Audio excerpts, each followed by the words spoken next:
ఉభయ గోదావరి జిల్లాలో క్రిస్మస్ వేడుకల్లో పాల్గొనడానికి రాజమండ్రి విచ్చేసిన జయసుధ సోమవారం ఉదయం మాజీ ఎంపీ హర్షకుమార్ ఇంటికి విచ్చేశారు. ఈ సందర్భంగా ఆమె పాస్టర్లకు జయసుధ చేతుల మీదుగా నూతన వస్త్రాలు పంపిణీ చేశారు. అనంతరం పాత్రికేయులతో మాట్లాడుతూ ఉప ముఖ్యమంత్రి పవన్ కళ్యాణ్ రాజకీయాల్లో నిబద్ధతతో ఉన్నారని ప్రముఖ సహజ నటి మాజీ ఎమ్మెల్యే జయసుధ తెలిపారు. పవన్ కళ్యాణ్లో ఎటువంటి మార్పు తాను గమనించలేదని, చలనచిత్ర రంగంలో ఎలా ఉన్నారో రాజకీయాల్లో సైతం పవన్ కళ్యాణ్ ఎవరికి తలవంచలేదని, పడిన కష్టం చిత్తశుద్ధి పవన్ను ఈ స్థాయికి తీసుకువచ్చినందుకు మనం అభినందించాలన్నారు. పాత్రికేయుల సమావేశంలో హర్షకుమార్ సతీమణి తనయులు జీవి శ్రీరాజ్, సుందరి, జీవి దంపతులు పాల్గొన్నారు.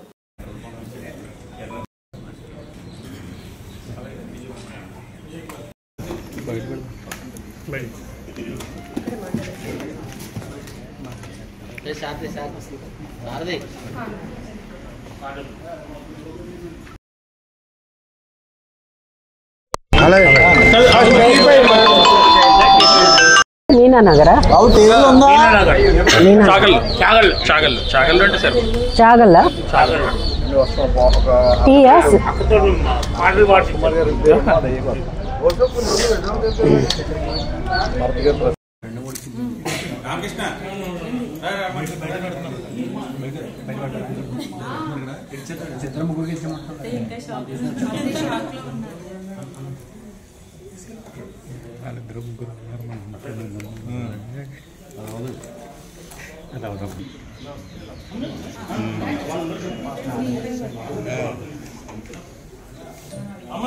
ఇలా చూడండి.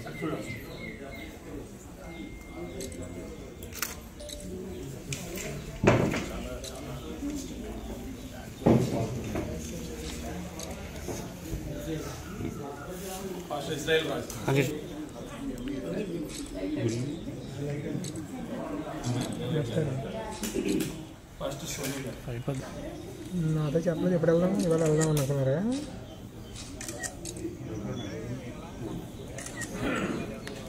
మధ్యాహ్నం వెళ్దాం.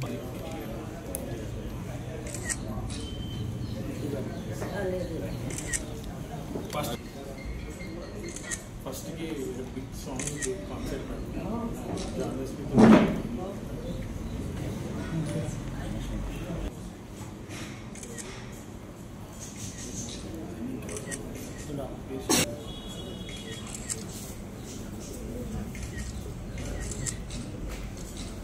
संजय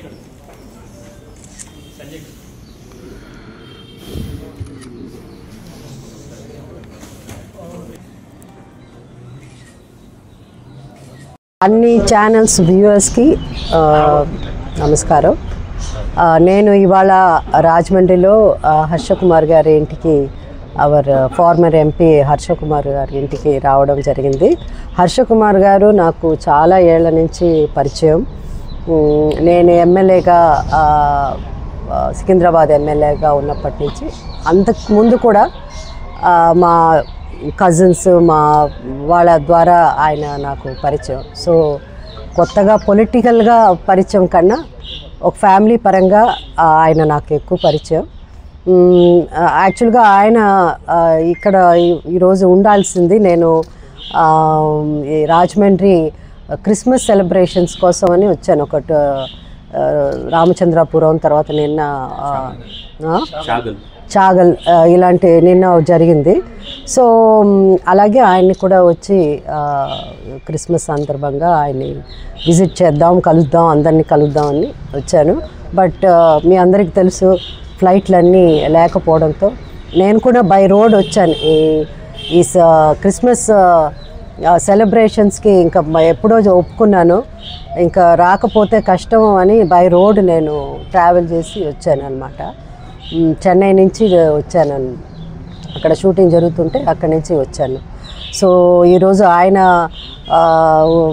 ఉండుంటే బాగుంటుంది, బట్ ఆయన డ్యూ టు ద ఇదే ఎయిర్లైన్స్ ప్రాబ్లం వల్ల రాలేకపోయారు, ఢిల్లీలో స్టక్ అయిపోయారు.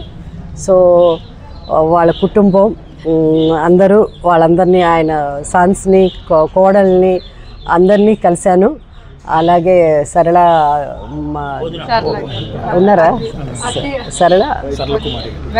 అదే సరళ కుమారి గారు, వారిని నేను ఇంతకుముందు కలిసి ఉన్నాను. So great lady. ఆమె అంటే, ఆమెకి నా మీద ఎంత అభిమానం ఉందో నాకు ఆమె మీద అంత అభిమానం గౌరవం ఉంది. సో చాలా సంతోషం ఇవాళ బ్రేక్ఫాస్ట్కి రావడం. అది నేను ఇక్కడ రావడానికి ముఖ్య కారణం. ఇంకా మీరు ఎవరన్నా ప్రశ్న అడగాలనుకుంటే సింపుల్గా కాంప్లికేటెడ్గా కాకుండా స్ట్రైట్గా క్వశ్చన్ అడగండి. మేడం రాజకీయాల్లో ఉన్నారా లేకపోతే సినిమాల్లో నటిస్తున్నారా? నేను సినిమాల్లో యాక్ట్ చేస్తున్నాను. బట్ ఇప్పుడు నేను ఈ మధ్య తెలుగే కాకుండా ఒక మలయాళం, ఒక తమిళ్, చాలా ఏళ్ల తర్వాత మలయాళం సినిమా, ఒక 25 ఏళ్ల తర్వాత మలయాళం సినిమా. అంటే సినిమా ఆర్టిస్టులకి ఎప్పుడు వాళ్ళకి పని ఏదో రకంగా పని ఉంటూనే ఉంటుంది. ఒక భాష కాకపోతే ఇంకో భాష ఇలా ఉంటుంది. అందుకని ఆ సినిమా ఇది జరుగుతుంది. రాజకీయాలంటే నేనే ప్రస్తుతం ఏ పార్టీలోనే లేదు. తెలుగు పరిశ్రమ ఎలా ఉందండి? చిత్ర పరిశ్రమ మీ అనుభవం ఎలా అది అప్ అండ్ డౌన్స్ ఉంటుంది. అది దాని గురించి మనం పెద్దగా వరి అవ్వాల్సిన అవసరం లేదు. సినిమాలు మారిపోయింది, టెక్నాలజీ మారిపోయింది. సో సడన్గా ఇండస్ట్రీ చాలా బాగుంటుంది, అన్ని సినిమాలు హిట్ అవుతుంది, సడన్గా అన్ని సినిమాలు ఫ్లాప్ అవుతుంది. ఇది జస్ట్ మామూలే అండి. మన లైఫ్ ఎలా ఉందో అలాగే అది కూడా. గోదావరి జిల్లాలతో మీకున్నటువంటి అనుభవం? గోదావరి జిల్లాలతో అంటే గోదావరి అంటే అది మా లైఫ్లో, నా లైఫ్ ప్రతి కళాకారు సినిమా ఆర్టిస్ట్ లైఫ్లో అది యూజువల్గా 70s 80s ఇప్పుడున్న జనరేషన్ కూడా ఉంటే సినిమాలే, పాలిటిక్స్ ఉంటే పాలిటిక్స్ అని అన్నారు కదా. ఇప్పుడు సీఎం గారి పాత్ర ఎలా ఉంది? డిప్యూటీ సీఎం పాత్ర ఆయన డెడికేటెడ్గా ఉన్నట్టు భావిస్తున్నారా మీరు? డెఫినెట్గా అంటే 100% డెడికేటెడ్గా ఉన్నాడని నేను నమ్ముతున్నాను, నేను అనుకుంటున్నాను. అంటే ఒక్కొక్కళ్ళ ఒపీనియన్ ఒక్కొక్కలా ఉంటుందండి. మీ ఆలోచన వేరేలా ఉంటుంది, నా ఆలోచన వేరేలా ఉంటుంది కదా. మీ ఇంట్లో పెసరట్టు ఒకలా ఉంటుంది, మా ఇంట్లో పెసరట్టు ఒకలా ఉంటుంది. మీ ఇంట్లో పచ్చిపప్పు, మా ఇంట్లో ఒకలా ఉంటుంది. మీ రుచి వేరే, నా రుచి వేరే, నా థాట్స్ వేరే, మీ థాట్స్ వేరే. సో ఈచ్ డిఫరెంట్గా ఉంటుంది. బట్ నాకు క్లారిటీగా మీరు డెడికేషన్ అంటే ఏమిటి అన్నది ఆ పర్సనల్. మా ఇంట్లో పెసరట్టు మీదంటే మీరు ఒకే ఫ్యామిలీ నుంచి వచ్చారుగా, సినీ ఫ్యామిలీ నుంచి. ఆయన యాటిట్యూడ్ మీకు తెలుస్తుంది కదా. Is got wonderful. ఆయన యాటిట్యూడ్ ఆయనదే అండి. అసలు దాంట్లో యాక్టింగ్లో ఏమి ఉండదు. పవన్ కళ్యాణ్ గారి గురించి మీరు డిప్యూటీ సీఎం ఆయన గురించే కదా మీరు చెప్తున్నారు. ఆయన ఎప్పుడు అప్పుడు ఎలా ఉన్నాడో ఇప్పుడు అలాగే ఉన్నాడు. ఆయనలో మార్పు ఏం లేదు. ఆయన సినిమాలోనూ ఎప్పుడు తల వంచలేదు ఎవరికి. ఇక్కడను అదే జరుగుతుంది. తనకి ఒక స్టైల్ ఉంది, తనకి కొన్ని ప్రిన్సిపల్స్ ఉంది తనకి అని. లేకపోతే ఇంత స్టడీగా ఎప్పుడో వెళ్ళిపోయి ఉండాల్సింది, మధ్యలో వదిలేసి వెళ్ళలేదు కదా.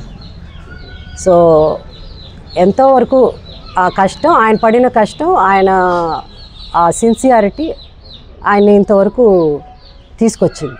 సో అందుకు ఆయన్ని మనం అప్రిషియేట్ చేయాలి. మిగతా ఆర్టిస్ట్ మధ్యలో మనకెందుకులే ఈ తలనొప్పి వేళతో ఎక్కడ పడతామని చెప్పి వెళ్ళిపోయి ఉండొచ్చు.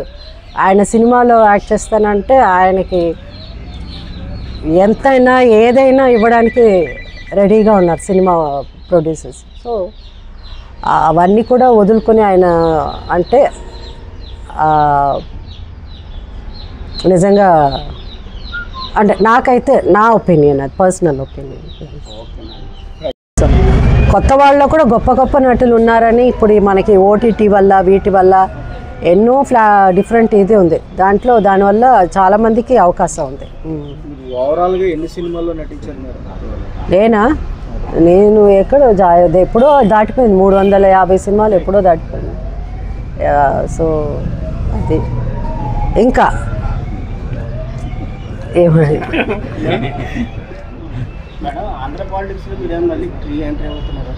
ఆంధ్ర పాలిటిక్స్లో నేను తెలంగాణ ఎమ్మెల్యే కదా. నేను కాకపోతే అంటే ఫార్మర్ ఎమ్మెల్యే. కాకపోతే ఏంటంటే మా తాతయ్య గారు విజయనగరానికి అక్కడ వారు. అలాగే అది మా అమ్మగారి నాన్నగారు. మా నాన్నగారు అమ్మగారు ఏమో తిరుపతి. సో ఒక విధంగా నేను ఇక్కడికి సంబంధించిన దాన్ని. కాకపోతే నేను ఎక్కడికి సంబంధించిన దానికంటే నేను అందరికీ సంబంధించిన దాన్ని. ఎందుకంటే మా సినిమా వాళ్ళు అక్కడ తెలంగాణలోనూ ప్రతి ఇంట్లోనూ సినిమా అంటే వాళ్ళకి అభిమానులుంటారు. అలాగే ఆంధ్రాలోను నాకు ఎస్పెషలీ నాకు కోస్తాలో ఎక్కువ నాకు ఫ్యాన్ ఫాలోయింగ్ ఎక్కువ ఉంది. ఎందుకంటే నేను చేసిన క్యారెక్టర్స్ కూడా వాటిని వాళ్ళలాగా ఆ హౌస్ వైఫ్స్ ఆ క్యారెక్టర్ లాంటి థ్యాంక్స్ అండి, థ్యాంక్ యూ. అలాంటి క్యారెక్టర్స్ చేయడం వల్ల ఆంధ్రాలో నాకు ఎక్కువ ఫాలోయింగ్ ఉంది. సార్ మీ బయోపిక్ చేస్తే ఎవరో ఉన్న హీరోయిన్స్ ఎవరిని ఆయన చేయగలని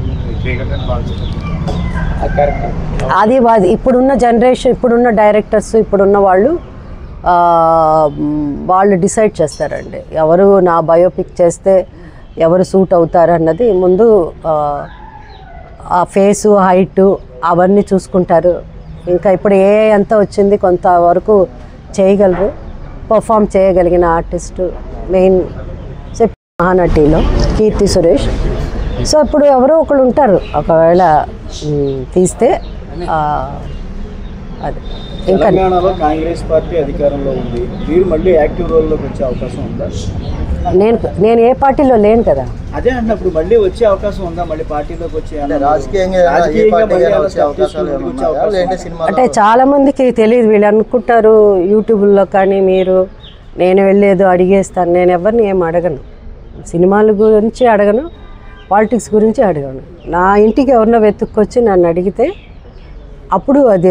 కానీ ఇప్పుడు మనం వచ్చి ముఖ్యంగా నా విజ్డమ్ నాకు ఎక్కువ ఇంపార్టెంట్. ఈ ఏజ్లో విజ్డమ్ అంటే దాని తెలుగులో ఏమంటారు, జ్ఞానం ఎక్కువ ఇంపార్టెంట్ కాబట్టి దాన్ని నేను ఫాలో అవ్వాలి. కాబట్టి అది ఎలా అంత నా అవసరం ఉంటుందా? ఇప్పుడు రాజకీయాలు ఎలా ఉందో మీ అందరికీ తెలుసు. ఆ రాజకీయాలకి మాలాంటి వాళ్ళు సూట్ అవుతారా అని చెప్పాలి. సంప్రదిస్తే వచ్చే అవకాశం ఉందంటారా? ఏ పార్టీ? ప్రస్తుతం అయితే నేనేం చెప్పలేనండి. అంటే వాళ్ళు మనకేం చెప్తారు అన్నది. ఇప్పుడు సినిమా అంటే ఒక రోల్ ఉంటుంది కదా, ఈ రోల్ మీరు పే చేయాలి అన్నప్పుడు ఆ రోల్ మేము ఓహో ఇది ఇలా ఉంటుంది ఈ రోల్ అని. సినిమా వాళ్ళని తీసుకొచ్చి రాజకీయాలను తీసుకొచ్చి రోలే లేదంటే చేస్తాం, అలా ఉంటుంది.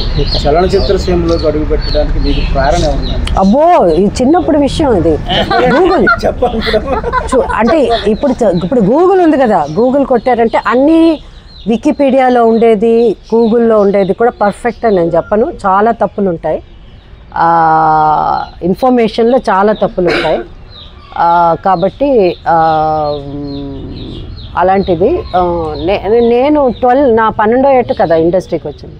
విజయ నిర్మల గారు, మా ఆంటీ విజయ నిర్మల గారు ఇంట్రొడ్యూస్ చేశారు.